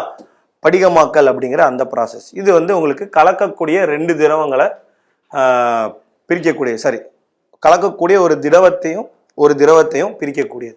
இதுவே இங்கே எடுத்துக்கிட்டிங்கன்னா 2 மிஸ்கபிள் லிக்விட்ஸ், கலக்கக்கூடிய 2 திரவங்களை பிரிக்கக்கூடியது பின்ன காய்ச்சி வடித்தல், ஃப்ராக்ஷனல் டிஸ்டிலேஷன். சொல்ல போனால் பெட்ரோலு, கெரோசின் இது எல்லாமே என்ன மாதிரியான டைப்ல இருந்தால் உங்களுக்கு எடுக்கிறாங்க, இந்த ஃப்ராக்ஷனல் டிஸ்டிலேஷன் வந்து எடுக்கிறாங்க. ஸோ அப்போ க்ரூட் ஆயில்னு ஒன்று இருக்கும், அந்த ஆயிலை வந்து என்ன பண்ணுவாங்க அப்படின்னா ஒவ்வொரு டெம்பரேச்சரில் ஹீட் பண்ணி தேவையான ஃபியூயல்ஸ் என்ன பண்ணுவாங்க அந்தந்த டெம்பரேச்சரில் உங்களுக்கு எடுத்துப்பாங்க. அதான் என்ன பண்ணியிருப்பாங்க உங்களுக்கு இந்த இடத்துல கொடுத்துருப்பாங்க. ஸோ இது வந்து பார்த்தீங்க அப்படின்னா உங்களுக்கு என்னன்னு சொல்லுவோம், ஃப்ராக்ஷனல் டிஸ்டிலேஷன் அப்படின்னு சொல்லி சொல்லுவோம். அடுத்து ஃபைனலாக 2 அல்லது அதற்கு மேற்பட்ட திடப்பொருட்கள் ஒரு திரவத்தில் கலைஞ்சிச்சு அப்படின்னா அது என்னவா இருக்கும், வண்ணப்பிரிகை முறைன்றாங்க, குரோமேட்டோகிராஃபி அப்படின்னு சொல்லி சொல்கிறாங்க. ஸோ இதுதான் வந்து எப்படி நம்மளால ஒரு இதை பிரிக்க முடியும் அப்படிங்கிறது. அதுக்கு எக்ஸாம்பிள் இந்த இடத்துல கொடுத்துருப்போம், சரிங்களா? எப்படி வந்து பிரிக்க முடியும் அப்படிங்கிற அந்த எக்ஸாம்பிள் நம்ம முன்னாடி என்ன பார்த்தோமோ அது அப்படியே இந்த இடத்துல படமாக கொடுத்துருப்போம். ஜஸ்ட் ஒரு எக்ஸாம்பிளோட நீங்கள் என்ன பண்ணிக்கலாம், பார்த்து படிச்சுக்கலாம். சரியா? ஓகேவா? ரைட். ஸோ ஃபில்ட்ரேஷன்னா என்ன? இப்போ நார்மலாக தண்ணியில் இருக்கக்கூடிய அழுக்குகள் எப்படி ஃபில்டர் பண்ணுறோம், டிகான்டேஷன், சேர்னிங். இப்போ வந்து வெண்ணெய் கடையும் பார்த்துருக்கீங்களா? அந்த கடையக்கூடிய வெண்ணெய்கள்லாம் என்ன பண்ணுவோம், அது மேலே வந்து சாலிடாக அப்படியே தேங்கி நின்றோம், அந்த வெண்ணெயை எடுத்துரும், பால்லேருந்து என்ன பண்ணுவோம், வெண்ணெயை எடுப்போம். அதெல்லாம் வந்து சேர்னிங் அப்படின்னு சொல்லி சொல்லுவோம். சரியா? Right, okay. ஸோ வந்து பார்த்தீங்க அப்படின்னா ப்ராப்பர்ட்டி, கொலாய்டல், சொல்யூஷன் இதெல்லாம் பார்த்தாச்சு, நம்ம இதுவும் பார்த்தாச்சு. அடுத்து இது ஒரு முக்கியமான விஷயம். இந்த இது எடுத்துக்கிட்டீங்க அப்படின்னா, மிக்சர்ஸ் எடுத்துக்கிட்டீங்க அப்படின்னா டிஸ்பர்ஸ்டு ஃபேஸ், டிஸ்பர்ஸ்டு மீடியம்னு இருக்கும். அது சேர்றப்ப அதுக்கு ஒரு வேற பேர் வைப்பாங்க. டிஸ்பர்ஸ்டு ஃபேஸ்னா சொல்யூட்டு, டிஸ்பர்ஸ்டு மீடியம் அப்படின்னா சால்வெண்ட். அதாவது இது அதிகமாக இருக்கும், இந்த இடம் வந்து பார்த்தீங்கன்னா அதிகமாக இருக்கும், இது கம்மியாக இருக்கும். அப்போ அதாவது ஒரு சாலிட்ல, ஒரு அதிகமாக இருக்கக்கூடிய சாலிட்ல இன்னொரு கொஞ்சமாக இருக்கக்கூடிய சாலிட் போய் கலந்தாலோ, ஒரு அதிகமாக இருக்கக்கூடிய லிக்விட்ல இன்னொரு கம்மியாக இருக்கக்கூடிய சாலிட் போய் கலந்தாலோ அந்த மாதிரி, சரிங்களா? ஸோ இங்கே சாலிட் லிக்விட் கேஸ், இங்கே சாலிட் லிக்விட் கேஸ், இங்கே சாலிடு லிக்விட்னு போட்டாங்க. இந்த இடத்துல என்ன பண்ணுறாங்க, சாலிட் லிக்விட் கேஸ்ன்னு பிரிக்கிறாங்க. அப்போ இந்த இடத்துல எதுவும் சேராது, கேஸும் மட்டும் சேராது, சரிங்களா? ஒரு வாயுவும் இன்னொரு வாயுவும் மட்டும் சேராது, மற்ற எல்லாமே எல்லாத்தோடையும் சேரும்.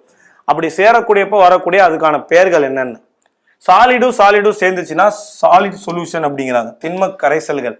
ஃபார் எக்ஸாம்பிளுக்கு அலாய், நம்ம நேற்றே சொன்னோம், 2 மெட்டல் சேர்ந்ததுன்னா அது ஒரு அலாய். அதுக்கப்புறம் ஜெம்ஸு, கலர்டு கிளாஸ் இது எல்லாமே உருவாகுன்றாங்க. அடுத்து ஒரு சாலிட் கொண்டு போய் ஒரு லிக்விட்ல கரைக்கிறோம். இப்போ ஒரு பெயிண்ட் அப்படிங்கிறது எப்படி உருவாகுது, அதுல போயிட்டு ஒரு சாலிடை போட்டாதான் அந்த லிக்விடானது பெயிண்டாக கரைஞ்சி இந்த இடத்துல உருவாகுது அப்படின்னு சொல்லி நம்ம பார்க்கணும். அதே மாதிரி சாலிடோட கேஸ் சேரப்ப அதை ஏரோசோல் அப்படிங்கிறாங்க, புகைகள் உருவாகக்கூடியது. சாலிடோட கேஸ் சேரப்ப வண்டியிலேருந்து வரக்கூடிய அந்த புகைகள் என்ன சொல்றோம் நம்ம, சாலிடோட கேஸ் சேரப்ப பார்த்தீங்களா, புகை, தூசி படலங்களாக உருவாகுது. திண்மம் போய் வாயு கூட சேர்றப்ப இது உருவாகும்னு சொல்லி பார்க்குறோம். அடுத்து அப்படியே பார்த்தீங்க அப்படின்னா ஒரு திரவமும் இன்னொரு திரவமும் லிக்விடு சேர்றப்ப அதை என்ன சொல்றோம், எமல்ஷன் அப்படின்னு சொல்லி சொல்றோம். என்ன சொல்றோம், கூல் அப்படின்னு சொல்லி சொல்றோம். சரிங்களா, லிக்விடு சேர்றப்ப அது என்ன சொல்றோம், சாரி லிக்விடு சேர்றப்ப அதை பல்மம் அப்படிங்கிறோம்.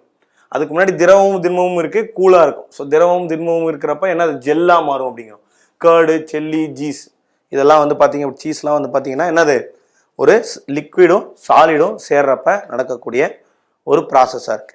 ஸோ அப்போ எந்தெந்த பொருள் எது கூட சேர்ந்தா அதோட பேர் என்ன அப்படிங்கிறது ஒரு கேள்வியாக உங்களுக்கு வரும். சரிங்களா, எந்தெந்த பொருள் எது கூட சேர்ந்தா அதோடைய பேர் என்ன அப்படிங்கிறது உங்களுக்கு வந்து பார்த்தீங்க அப்படின்னா ஒரு கேள்வியாக வரும். ஸோ இதுதான் வந்து பார்த்தீங்கன்னா பேசிக்காக இருக்கக்கூடிய அந்த மேட்டர் அப்படிங்கிறதோட டைப்ஸ். ஸோ அந்த டைப்ஸ் என்னென்ன ஏது அப்படிங்கிறத நம்ம இந்த இடத்துல பார்த்துருக்கோம். ரைட்டா, ஸோ டைப்ஸு என்ன ஏது அப்படிங்கிறத நம்ம இந்த இடத்துல பார்த்துருக்கோம். இதை தாண்டி பின்னாடி போக போக கிளாஸஸில் நம்ம என்ன பார்ப்போம் அப்படின்னா சில எலிமெண்ட்ஸோடைய அந்த ப்ராப்பர்ட்டிஸ் என்ன அப்படிங்கிற அந்த ஒரு விஷயத்தை பற்றி பார்த்துறோம். இப்போ எலிமெண்ட்ஸ் அப்படின்னா எப்படி எலிமெண்ட்ஸுக்கு சிம்பிள் வைக்கிறாங்க, அந்த எலிமெண்ட்ஸோட கான்ஃபிகரேஷன் என்ன, அந்த எலிமெண்ட்டுக்கு நம்பர்ஸ் எப்படி வருது, இது எல்லாத்தையுமே நம்ம என்ன பண்ணுவோம் பின்னாடி வரக்கூடிய வீடியோஸில் நம்ம பார்ப்போம். சரிங்களா, ஸோ இதே மாதிரியே நம்மளுடைய வீடியோஸை ப்ராப்பராக வந்து டைம் டு டைம் ஃபாலோ பண்ணிக்கிட்டே இருங்க. மறக்காமல் வந்து எக்ஸாமுக்கு படிக்கக்கூடிய யாராவது இருந்தால் அவங்களுக்கு இந்த வீடியோவை ஷேர் பண்ணி விடுங்க. இதுதான் உங்களுடைய லாஸ்ட் ரெக்கார்டட் வீடியோவாக இருக்கும். இதுக்கப்புறம் வர்றது எல்லாமே உங்களுக்கு லைவ் வீடியோஸாக தான் இருக்கும். வழக்கம் போல் அடுத்த வாரம் திங்கட்கிழமையிலிருந்து உங்களுக்கு என்ன இருக்கும், இது எல்லாமே மறுபடியும் லைவ் வீடியோஸாக தான் இருக்கும். அந்த லைவ் வீடியோஸில் இன்னும் நல்ல டாப்பிக்கோடு நான் உங்களை வந்து மீட் பண்ணுற வரைக்கும் until then thank you, bye bye, tata.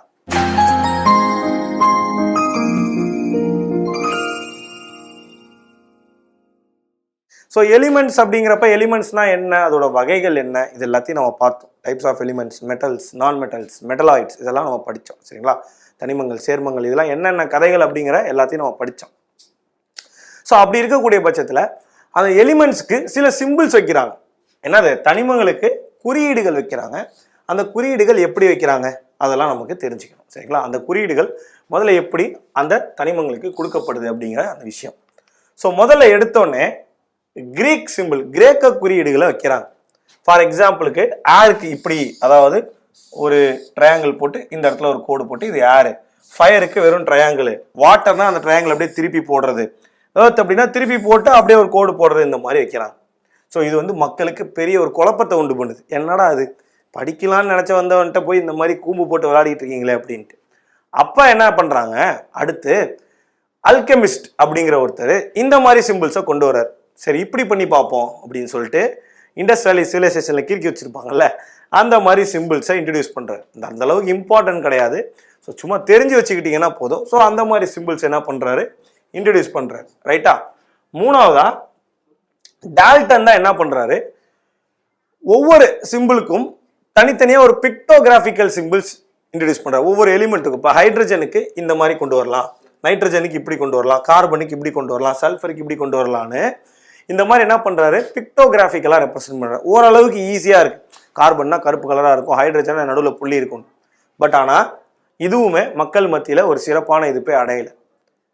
என்னதான் பண்ணலான்னு குழம்பி இருக்காங்க. அப்போ தான் ஒரு முடிவுக்கு வராங்க. என்னன்னா பெர்சிலஸ் அப்படிங்கிறவர் இப்போ கார்பன் இருக்குன்னா கார்பனுக்கு ஏன் நம்ம ஃபர்ஸ்ட் லெட்டர் சி அப்படிங்கிறத சிம்பிளாக வைக்கக்கூடாது, ஆக்சிஜன் இருக்குன்னா ஃபர்ஸ்ட் லெட்டர் ஓ அப்படிங்கிறத சிம்பிளாக வைக்கக்கூடாது அப்படிங்கிற விஷயத்த யோசிக்கிறார். ஸோ பெர்சிலியஸ் தான் முதல்ல இந்த ஆல்பபெட்ஸே கொண்டு வரலாம் அப்படின்னு சொல்லி ஒரு பிளான் பண்ணி ஸ்டார்ட் பண்ணுறாரு. அதனால தான் உங்களுக்கு இப்போ ப்ரெசண்ட்டாக இருக்கக்கூடிய எலிமெண்ட்ஸுக்கெல்லாம் அதுங்களோட ஆல்பபெட்ஸ்லேயே ரெப்ரசென்ட் பண்ணியிருப்பாங்க. சரியா, ஸோ உங்க எல்லாருக்கும் தெரியும் கிட்டத்தட்ட 118 எலிமெண்ட்ஸ் இருக்கு. அப்ப எல்லா எலிமெண்ட்ஸும் மொத்தமே 26 எழுத்துக்கள் தான். ஏல இருந்து இசட் வரைக்கும் உங்களுக்கு வெறும் 26 எழுத்துக்கள் தான். அப்படி இருக்கிறப்ப எப்படி வந்து 118 எலிமெண்ட்டுக்கும் பேர் வைக்கிறது, கரெக்டா? ஸோ அதனால என்ன பண்றாங்க, முதல்ல எடுத்தோடனே முதல் எழுத்துக்கள் எல்லாம் பேரா வைக்கிறாங்க. அதாவது இப்போ போரானுக்கு பி, கார்பனுக்கு சி, ஃப்ளூரினுக்கு எஃப், ஹைட்ரஜனுக்கு ஹெச் அப்படின்னு சொல்லிட்டு ஃபர்ஸ்ட் லெட்டர்ஸ் எல்லாத்தையுமே தனிமத்தோட முதல் பேரை, போரானுக்கு பி, தமிழில் வந்து சிம்பிள் கிடையாது, அது இங்கிலீஷ்ல நம்ம படிச்சுக்கணும். ஸோ அதனால முதல் எழுத்துக்களை வைக்கிறாங்க. அடுத்து 2 ரெண்டு எலிமெண்ட்ஸ்க்கு ஒரே பேர் இருக்கா, ஒரே ஸ்டார்டிங் லெட்டர் இருக்கா? ஃபார் எக்ஸாம்பிளுக்கு இப்போ வந்து பாத்தீங்க அப்படின்னா பேரியமுக்கு பீன் இருக்கு, பெரிலியமுக்கும் பீன் இருக்கு, பிஸ்மத்துக்கும் பீன் இருக்கு, புரோமினுக்கும் பீன் இருக்கு. அப்ப என்ன பண்றாங்கன்னா இது எல்லாத்துக்கும் பக்கத்துல இருக்கிற லெட்டரை சேர்த்துக்கிறாங்க. பிஏ, பிஇ, பிஐ, பிஆர் அப்படின்னு சொல்லிட்டு. சூப்பர், ஓகேவா? அப்ப கார்பனுக்கு சி கொடுத்தாச்சு, கோபால்ட்டுக்கு என்ன பண்றதுன்னு யோசிச்சுட்டு இருப்பாங்க, CO அப்படின்னு சொல்லி கொடுத்துட்டாங்க. இந்த மாதிரி போயிட்டு இருக்குது. சரி, இப்ப ரெண்டாவது லெட்டரும் சேமா இருந்தா என்ன பண்றது? இப்ப பாத்தீங்க அப்படின்னா அர்சனிக் ஆர்கான், ஆர்கானுக்கு ஏஆரும் சேம், அர்சனிக்கும் ஏஆர் சேம். என்ன பிரச்சனை? மூணாவது லெட்டர் எடுத்துக்க அப்படின்ட்டாங்க. அப்ப இதுக்கு ஏஆர கொடுத்துட்டாங்க, இதுக்கு ஏவையும் எஸ்ஐயும் எடுத்துக்கிட்டாங்க. ஆர்கானுக்கு ஏஆர் போயிருது, அர்சனிக்கு ஏஎஸ் அப்படிங்கிறது வந்துருது. அப்புறம் குளோரினுக்கு சிஎல், குரோமியமுக்கு சிஆர் அப்படின்னு சொல்லிட்டு இந்த மாதிரி என்ன பண்றாங்க, மூணாவது லெட்டர் எடுக்கிறாங்க. அப்ப என்ன ஆகுது, ஃபர்ஸ்ட் லெட்டர் சேமா இருந்தா செகண்ட் லெட்டரும் சேமா இருந்தா செகண்ட் லெட்டர் விட்டுட்டு தேர்ட் லெட்டரை எடுத்துக்கிறாங்க. ஓகேவா? ஸோ இந்த மாதிரி வந்து போய்கிட்டே இருக்கு. இதை தாண்டி வேற என்னென்ன மாதிரியான பேர்கள் வைக்கிறாங்கன்றத பார்ப்போம். கிரேக்க மற்றும் லாட்டின் நேம்ஸ்ல சில எலிமெண்ட்ஸ்க்கு பேர் வைக்கிறாங்க. சரிங்களா? கிரீக் மற்றும் லாட்டின் நேம்ஸ்ல சில எலிமெண்ட்ஸ்க்கு பேர் வைக்கிறாங்க. சோடியமுக்கு நேட்ரியம் அப்படிங்கிற பேரு, பொட்டாசியமுக்கு கேலியம், அயனுக்கு ஃபெர்ரம், காப்பருக்கு குப்ரம், சில்வருக்கு அர்ஜென்டம், கோல்டுக்கு ஆரம் அப்படின்னு சொல்லிட்டு உங்களுக்கு சில பேர்களை கிரேக்க மற்றும் லாட்டின் மொழிகளில் உங்களுக்கு இந்த பெயர்களை வைக்கிறாங்க அப்படின்னு சொல்லி பார்க்குறோம். கிரேக்க மற்றும் லாட்டின் மொழிகளில் இந்த பெயர்கள் உங்களுக்கு உருவாகுது அப்படின்னு சொல்லி பார்க்குறோம். ஸோ இது வந்து ஒரு முக்கியமான பாயிண்ட். இதில் இந்த டேபிள் உங்களுக்கு ரிப்பீட்டடாக கேட்கப்பட்ட டேபிள், மோஸ்ட் ரிப்பீட்டடாக கேட்கப்பட்ட ஒரு டேபிள். சரியா? ஸோ இப்படியே போயிட்டு இருக்கு, உங்களுக்கு இப்படியே பேர் வச்சுட்டு போயிட்டே இருக்காங்க. இதை தாண்டி சம்பந்தமே இல்லாமல் சில பேர்களையும் கொண்டு வராங்க. ஃபார் எக்ஸாம்பிளுக்கு அமெரிக்கம் அப்படின்னு ஒரு எலிமெண்ட் கண்டுபிடிச்சு அதுக்கு அமெரிக்கான்ற பேருக்காக அமெரிக்கம், யூரோப்புன்ற பேருக்காக யூரோப்பியம். நோபல் பிரைஸ் யாரோடைய பேர்ல கொடுக்குறாங்க? ஆல்ஃபிரட் நோபல் அப்படிங்கிறவருடைய பேர்ல அந்த நோபல் பிரைஸ் கொடுக்கப்படுது. அவருடைய பேருக்காக நொபெலியம். அப்புறம் அயோடின் அப்படிங்கிறது வயலட் கலரை குறிக்கக்கூடியதான். அப்புறம் வந்து மெர்க்குரின்றது மெர்க்குரி காடு, மெர்க்குரியை வச்சு குறிக்கக்கூடியதான். இந்த மாதிரி வந்து பாத்தீங்க அப்படின்னா உங்களுக்கு நிறைய விஷயங்கள் சம்பந்தமே இல்லாத இடத்துல இருந்து ரெஃபரன்ஸ் எடுத்திருக்காங்கன்னு சொல்லி பார்க்குறோம். ஸோ நம்மளுடைய கொஸ்டின் பெர்ஸ்பெக்டிவ்ல பார்த்தீங்கன்னா இந்த டேபிளில் இருக்கக்கூடிய விஷயங்களை மட்டும் நீங்கள் தெளிவாக படிச்சுக்கிட்டீங்கன்னா போதும். சரியா? இதை தாண்டி எல்லா அணுக்களுக்கும் ஒரு நம்பர் இருக்கும், அட்டாமிக் நம்பர்ன்றாங்க. அதாவது எல்லா எலிமெண்ட்ஸ்க்கும் எல்லா தனிமங்களுக்கும் ஒரு நம்பர் இருக்கும், அணு எண் அப்படின்னு சொல்லி சொல்றோம். ஸோ அந்த அட்டாமிக் நம்பர் அப்படிங்கிறது இசட் அப்படிங்கிற அந்த லெட்டர்ல மென்ஷன் பண்றாங்க. இந்த அட்டாமிக் நம்பர் என்னன்னா ஒரு அணுல, ஒரு ஆட்டம்ல எவ்வளவு எலக்ட்ரான் அல்லது புரோட்டான், நல்லா பார்த்துக்கோங்க, எவ்வளவு எலக்ட்ரான் அல்லது புரோட்டான் இருக்கு அப்படிங்கிற அந்த விஷயம். சரியா? இதைதான் என்ன சொல்றாங்க உங்களுக்கு அணு எண் அப்படிங்கிறாங்க. அதாவது ஒரு அணு எண் என்பது அணுவில் இருக்கும் புரோட்டான்களின் எண்ணிக்கை அல்லது நியூட்ரான்கள், எலக்ட்ரான்களின் எண்ணிக்கை, எலக்ட்ரான்கள் அல்லது புரோட்டான்கள் அப்படின்னு சொல்லி சொல்றோம். இது அணு எண். இதுவே மாஸ் நம்பர், நிறை எண் அப்படிங்கிற ஒரு விஷயம் இருக்கு. இந்த நிறை எண் அப்படிங்கிறது என்னன்னு எடுத்துக்கிட்டீங்கன்னா நல்லா கவனிச்சுக்கணும். Number of protons plus number of neutrons. இங்க என்ன பாத்தீங்க? புரோட்டான் அல்லது எலக்ட்ரான். இங்க புரோட்டான் பிளஸ் நியூட்ரான். அவ்வளவுதான் வித்தியாசமே, அவ்வளவுதான் வித்தியாசமே. ஒரு எலிமெண்ட்னு எடுத்துக்கிட்டீங்கன்னா இந்த மேல மாஸ் நம்பரையும் கீழே அட்டாமிக் நம்பரையும் போடுவாங்க. இதுதான் ஒரு சிம்பிள், ஒரு எலிமெண்ட்டுக்கு சிம்பிள். இதை பீரியாடிக் டேபிள்ல நாளைக்கு கிளாஸஸ்ல இன்னும் தெளிவா படிப்பீங்க. அப்ப number of protons or electrons அப்படிங்கிறப்ப அது atomic number. Number of protons plus number of neutrons அல்லது number of protons and number of neutrons, number of புரோட்டான்கள் மற்றும் நியூட்ரான்கள் அப்படின்னா அது நிறை எண் அல்லது மாஸ் நம்பர் அல்லது அணு நிறை அப்படின்னு சொல்லி சொல்றாங்க. சரியா? சோ இதுதான் அந்த சிம்பிள்.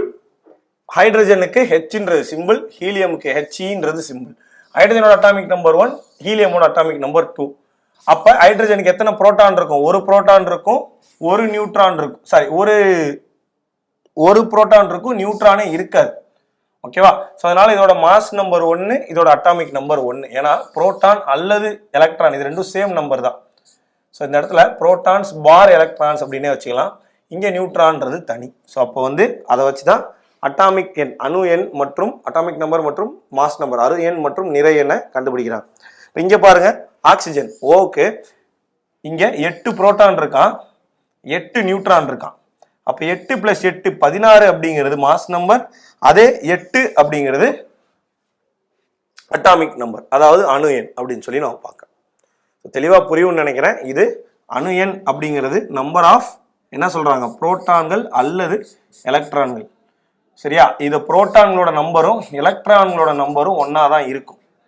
நிறை எண் அப்படிங்கிறது number of protons plus neutron அப்படின்னு சொல்லி சொல்றோம். Number of protons plus neutron அப்படின்னு சொல்லி சொல்றோம். சரியா, ஸோ இந்த எலிமெண்ட்ஸை இப்படிலாம் நம்மளால ரெப்ரசென்ட் பண்ண முடியும் அப்படிங்கிற இன்னொரு எக்ஸாம்பிளா இந்த இடத்துல கொடுத்துருக்காங்க.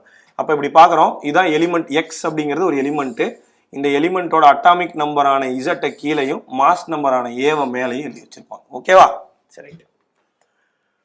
இதை தாண்டி ஒரு ஆட்டம்னு எடுத்துக்கிட்டீங்கன்னா என்ன பார்த்தோம், ஒரு நியூக்ளியஸ் இருக்கும், இந்த நியூக்ளியஸ்க்குள்ள நியூட்ரான் இருக்கும், புரோட்டான் இருக்கும். அப்போ எலக்ட்ரான் எங்க சார் இருக்கும், வெளியே வந்து வட்டத்தில் சுத்திக்கிட்டு இருக்கும் அப்படின்னு சொல்லி சொன்னோம்.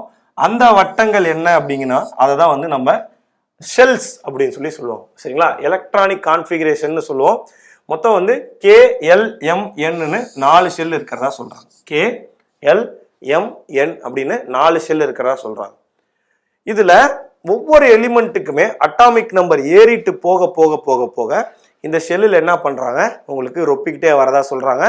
அதுலயும் இந்த ஷெல் எடுத்துக்கிட்டீங்க அப்படின்னா உங்களுக்கு ஒவ்வொரு செல்லுக்கும் மேக்சிமம் வேல்யூ இருக்கும். இவ்வளோ எலக்ட்ரான்ஸ் தான் அந்த செல்லில் இருக்க முடியும் அப்படிங்கிற அந்த வேல்யூ இருக்கும். அது என்னங்கிறத பார்க்கலாமா. ஸோ மேக்சிமம் என்னென்ன மாதிரியான எவ்வளோ வந்து செல்லு ரொப்ப முடியும் அப்படிங்கிறத பார்க்கலாம்.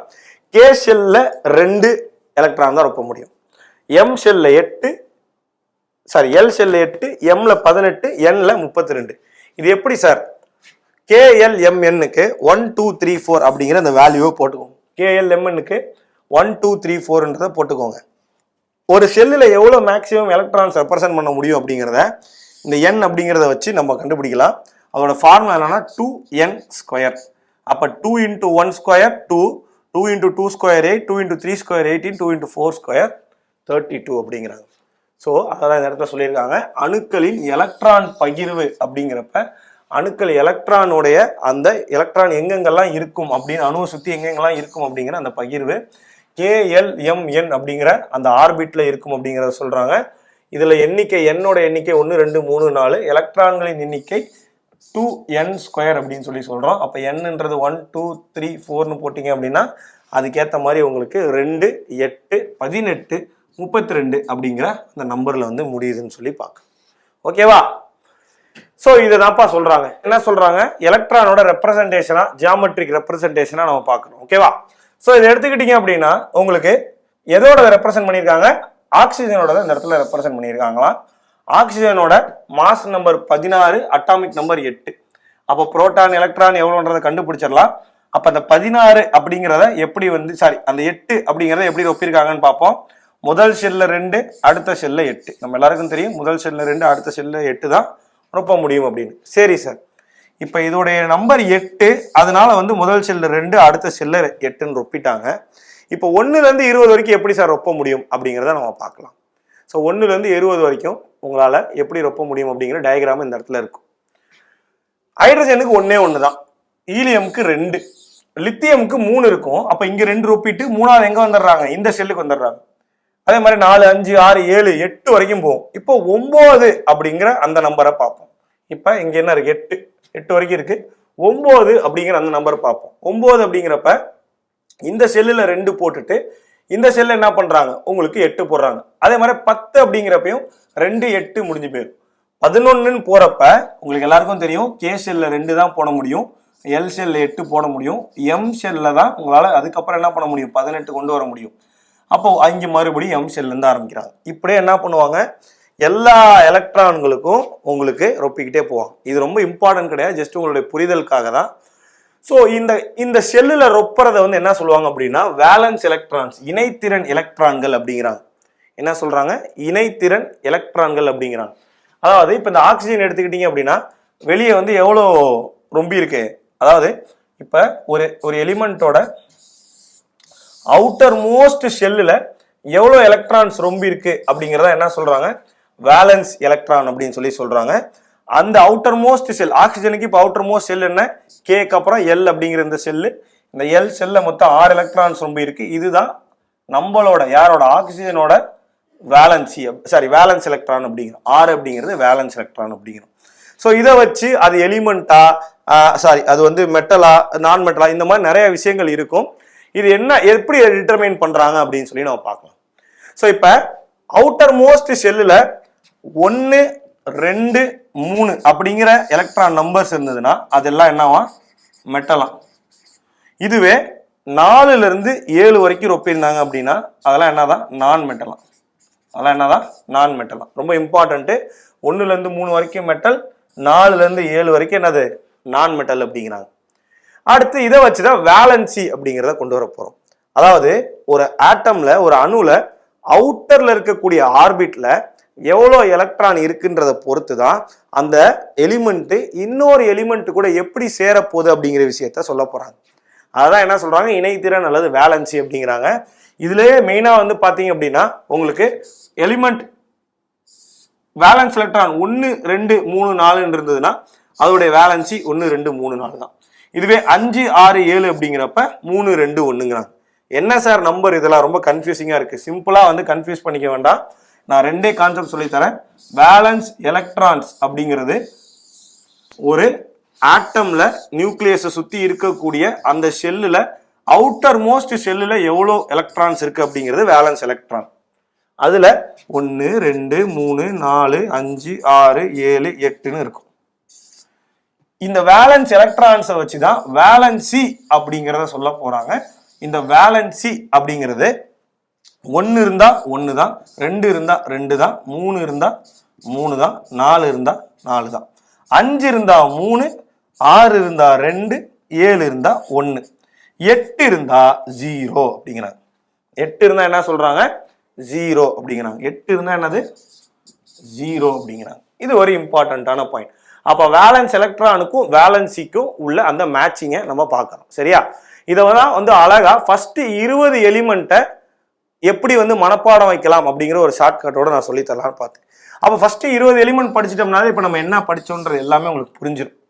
அப்போ ஃபர்ஸ்ட் 20 எலிமெண்ட் என்ன அப்படின்னு பார்ப்போம். 9 எலிமெண்ட்டுக்கு ஒரு ஷார்ட்கட்டு, அடுத்த 11 எலிமெண்ட்டுக்கு ஒரு ஷார்ட்கட்டு.